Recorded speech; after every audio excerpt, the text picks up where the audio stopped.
Hello, Habibis. Hello. Hills here from the Blue Flame, coming to you from amazing Cairo, Egypt. You may have noticed I have not been posting videos quite so recently, and it's because I had a impromptu trip to Egypt come in. It's been mind-blowing and heart-opening and quite amazing, but I did want to pop in just quickly as I'm here in the dawning hours in the middle of the Nile in Cairo. Later today, I'm going to go see the Red Pyramid. It has been quite something, and I'm really excited. I've been sharing some things over in Circle, over in the members portal. If you are called to join, check the link below. And whether it's the community hub, which is our free space, or the inner sanctum, whatever calls to you, come and explore it. Today, though, let's just do a quick touch in to the Scorpio full moon, shall we? This moon is so transformative, and it has a lot of trickster energy afoot. So I'm going to just bring a couple of the energies in. My Wi-Fi here, since I've been in Egypt, has not been great. So I want to make sure I get something to you all, but I don't want to make it too long, okay? So the Scorpio full moon is happening on the 12th of May. It is at 9:55 a.m. Pacific and 7:55 p.m. Cairo local time. The sun will be at 22 degrees of Taurus, the moon at 22 of Scorpio. Now, Scorpio full moons tend towards transformational energy, in particular, bringing up for us, shining a bright light on those things we previously did not want to see or could not see for some reason. Scorpio is about power. It is about transformation, revealing of occulted information, i.e. secrets. We find Scorpio to have a resonance to taxes and death and sex and all of the taboo subjects, right? This is in part because we are remembering within ourselves. Let's take a beat. When we feel into the circle, that clock face that is the astrological wheel, that which is on the opposite side, so in this case, Taurus from Scorpio, helps us to explore more what the energy of each is. They are like the colors on a color wheel. So orange and blue, right? They don't seem to go together, but you put them next to one another, and they make each other brighter. They expose more about what is on offer for each. So if we look across the wheel from Scorpio, we find Taurus, this earthly sign, the first earth sign of the natal wheel. It is that which we are possessed of, that which we create in the world. We have some drive and determination. There's something fun when we remember that the first two signs of the astrological wheel, Aries and Taurus, both have horns, and they are horns that connect to one another, right? They are horns that connect to one another. It's a remembering that from the two becomes one, and that is creation magic, right? So we play with creation magic in Taurus. When we come over to Scorpio on the other side, we explore our relationship to power, to our capacity for creation, right? A lot of us have wounds around manifestation. Scorpio helps us to come to terms with that information, and a full moon shines a bright light on that which we could not previously see. so that we can release it. When the full moon begins to wax, when it begins to wax, we come into this bright light.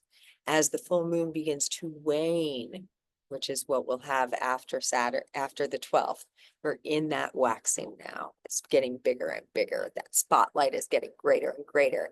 And then it becomes to wane. And all of that which we have cast into the flame, that which we have said, I see you and now I release you, also begins to shrink. It's like something being pulled away. It gets smaller and smaller and smaller and smaller until it disappears. And then at the new moon, we birth something new into the world, right? Okay, so I said that there's trickster energy afoot during this full moon. Let's explore a little bit about that, shall we? So Mercury, who is also Hermes, who is also Thoth, who is also Enoch, this energy of the messenger, is also the jester, is the leprechaun, is the duende, is the court jester, comes in and says, I have this message for you. I will tell you, I will show you, I will help you to experience, and I will express that which you could not see. There can be some sarcasm. There can be some jesting, right? That court jester. It is like Scorpio's energy, transformative. If you think about what the court jester does, you come into the court and you tell the king what the people on the street really think about the king.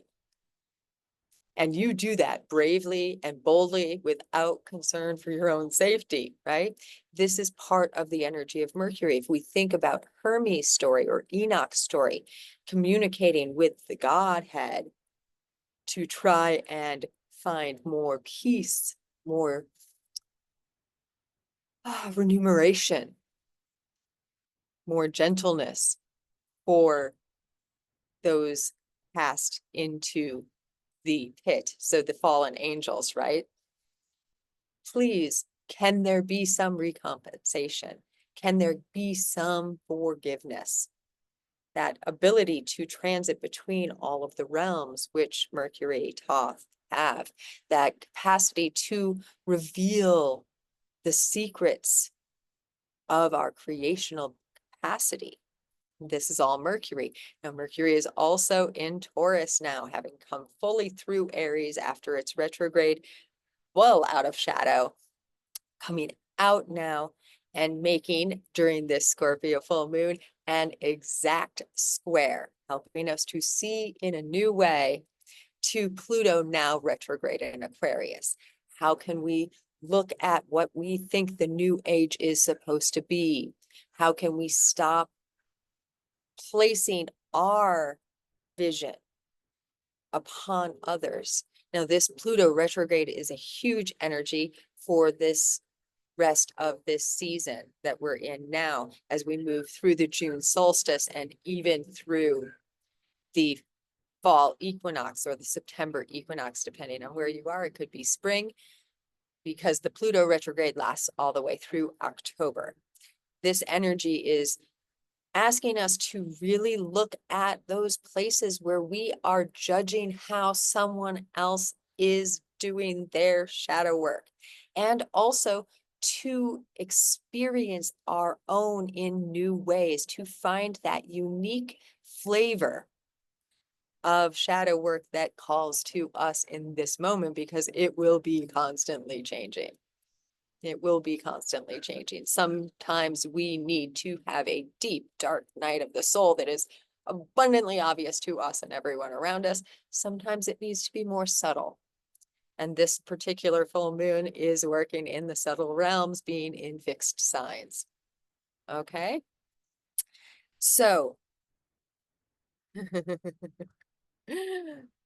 the Mercury-Pluto square is also a T-square, because over in Scorpio, we also have Lilith at 2 degrees of Scorpio.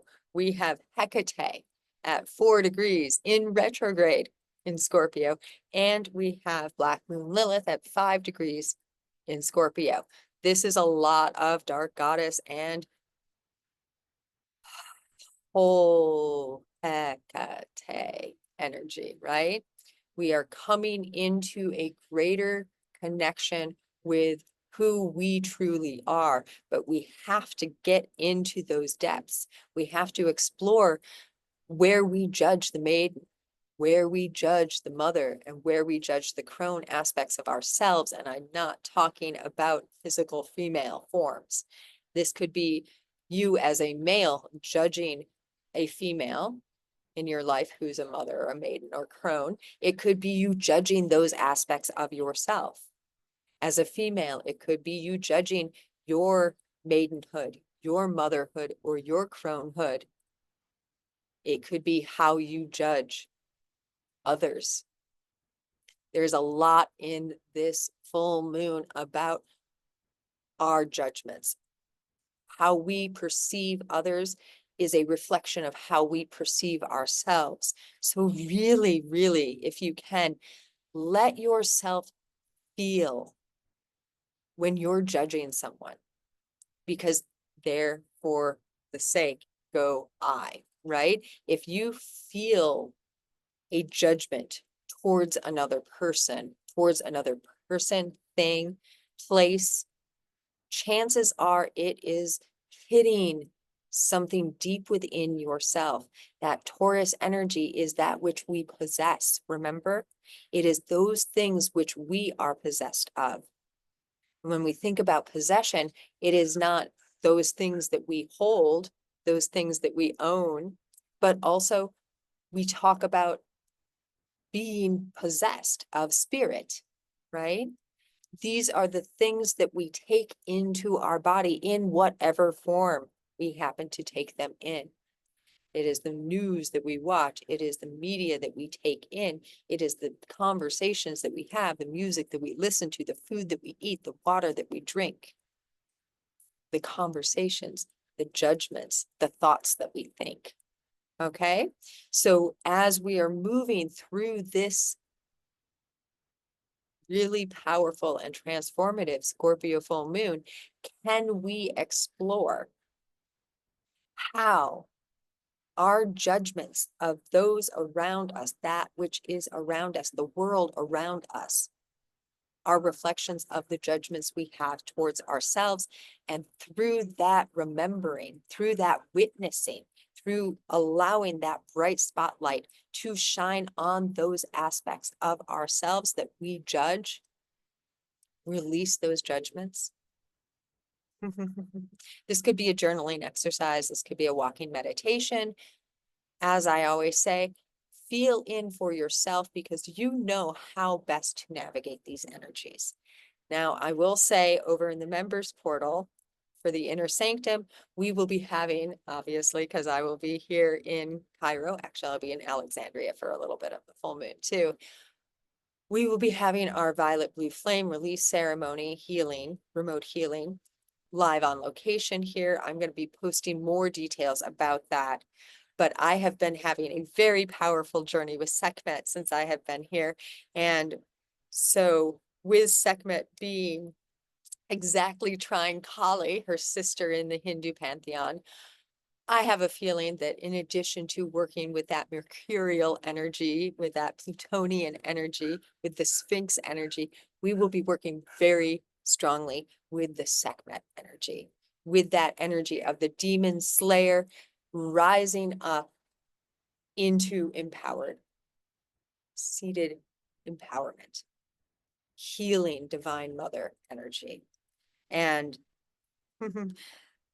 still in shadow, Venus, just for a few more days after this Scorpio and full moon at 8 degrees of Aries now on that day.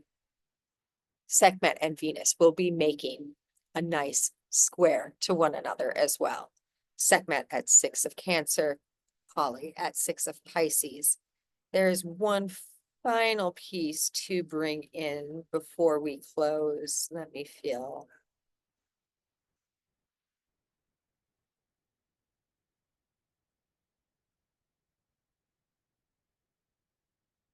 Yes, Pallas Athena, who is in some ways half of the Kali Sekhmet story in the Roman Greek pantheon, will also be making an exact T-square at 23 of Aquarius to this full moon.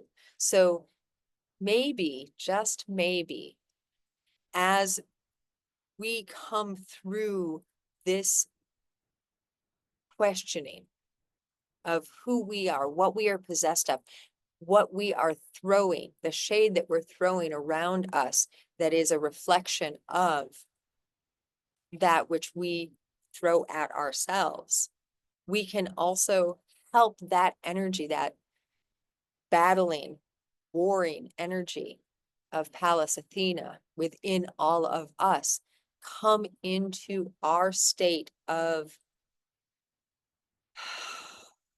calm center and rising up, not no longer subsumed with rage and bloodlust, but rather finding that we are in our own power. We are possessed of our own power. This is self-empowerment.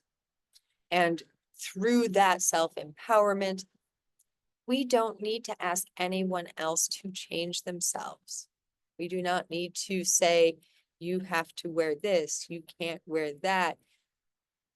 You have this story, I have this story, we must fight with one another. All of these things, these battles, these demons, because we want everyone else to do the thing that we do, the way that we do it. Pluto and Aquarius, this new age, is about allowing the unique expression of all. I am going to be sharing, I think, in the members portal also some really lovely channelings that have been coming in about this